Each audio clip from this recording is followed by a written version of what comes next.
ಇನ್ನು ರಾಜ್ಯದಲ್ಲಿ ಕಾನೂನು ಸುವ್ಯವಸ್ಥೆ ಹಾಳಾಗಿದೆ ಅಂತ ಜಗದೀಶ್ ಶೆಟ್ಟರ್ ಅವರು ಹೇಳಿಕೆ ಕೊಟ್ಟಿದ್ರು.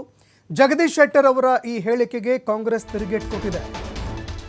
ಜಗದೀಶ್ ಶೆಟ್ಟರ್ ಅವರ ಕಾಲದಲ್ಲಿ ಎಷ್ಟು ರೇಪ್ ಆಗಿತ್ತು, ಅವರು ಸಿಎಂ ಆಗಿದ್ದಾಗ ಎಷ್ಟು ಪ್ರಕರಣ ದಾಖಲಾಗಿದೆ, ಅವರ ಕಾಲದ ಅಂಕಿ ಅಂಶಗಳನ್ನು ತೆಗೆದು ನೋಡಿದ್ರೆ ಅದೆಲ್ಲವೂ ಕೂಡ ಗೊತ್ತಾಗತ್ತೆ.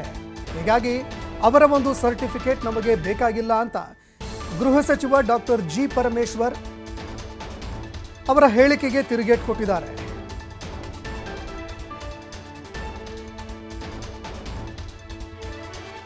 ಕಾಲದ ಸ್ಟ್ಯಾಟಿಸ್ಟಿಕ್ಸ್ ತೆಗೆದು ತೋರಿಸಿದ್ರೆ ಗೊತ್ತಾಗ್ತದೆ ಅವರಿಗೆ.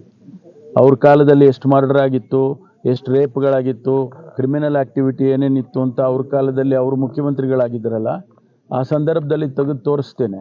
ಅವಾಗ ಗೊತ್ತಾಗುತ್ತೆ ಅವ್ರಿಗೆ ಏನಾಗಿದೆ ಅಂತೇಳಿ, ಅವಾಗ ಅರ್ಥ ಆಗುತ್ತೆ. ಬಟ್ ಇಂಥ ಪ್ರಕರಣಗಳನ್ನು ಭಾಳ ಸರ್, ವಿಶೇಷ ನ್ಯಾಯಾಲಯ ಅವರಿಂದ ನಾವು ಸರ್ಟಿಫಿಕೇಟ್ ತಗೊಳ್ಬೇಕಾ? ನಾವು ಜನಗಳ ಮುಂದೆ ತಗೋಬೇಕು.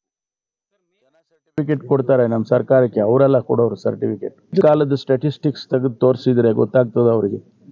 ಅವ್ರ ಕಾಲದಲ್ಲಿ ಎಷ್ಟು ಮರ್ಡರ್ ಆಗಿತ್ತು, ಎಷ್ಟು ರೇಪ್ಗಳಾಗಿತ್ತು, ಕ್ರಿಮಿನಲ್ ಆಕ್ಟಿವಿಟಿ ಏನೇನಿತ್ತು ಅಂತ ಅವ್ರ